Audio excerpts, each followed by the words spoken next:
हाटा रोडवरील पालवण फाट्यावरील रेल्वे पूल पाडण्याचे काम सुरू. जनतेचे 2,70,00,000 रुपयांचा चुराडा.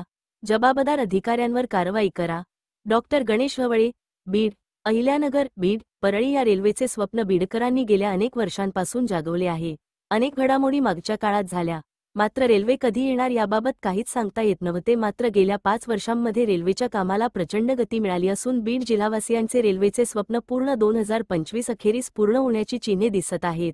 अहिल्यानगर, बीड, परळी रेल्वेमार्गाची अंमळनेर ते विघनवाडी अशी 33.12 किलोमीटरची चाचणी 9 ऑगस्ट 2024 रोजी पूर्ण झाल्यानंतर आता शिरूर तालुक्यातील विघनवाडी ते बीड अशा 35 किलोमीटर अंतरापैकी 22 किमीचे नवगण राजुरी गावापर्यंत रेल्वेचे रूळ अंथरण्याचे काम पूर्ण झाले आहे. डिसेंबर 2024 अखेर रेल्वेची चाचणी होणार आहे.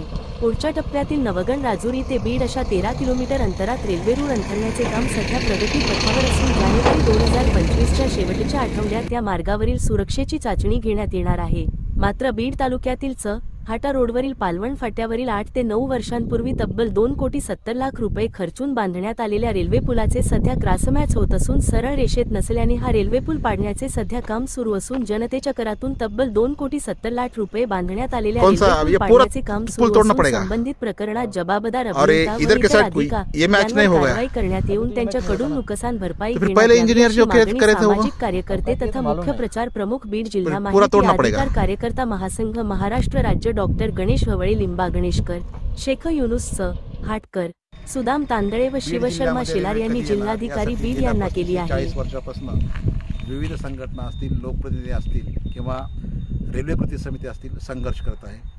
बीड जिल्ह्यामध्ये रेल्वेसाठी आम्ही निधी आणला, आमच्यामुळे रेल्वे आली यासाठी लोकप्रतिनिधी मोठ्या प्रमाणावर गाजावाजा करत आहेत.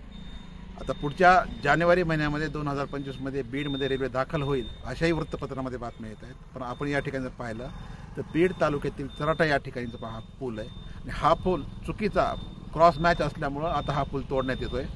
हा पूल योग्य रीतीने बांधण्यात आले नाही, त्यामुळे हा पूल तोडण्याचं काम चालू आहे. सध्या तब्बल 2,70,00,000 रुपये खर्च करून बांधण्यात आलेला हा पूल आहे. मग नेमकं या ठिकाणी हा पूल बांधण्यासाठी नेमके कुठले इंजिनियर होते आणि जनतेचा पैशाचा अपव्यय का झाला, संबंधित प्रकरणामध्ये याला जबाबदार कोण, संबंधितावर कारवाई व्हायला पाहिजे यासाठी आम्ही प्रशासनाला लेखी तक्रार करणार आहोत.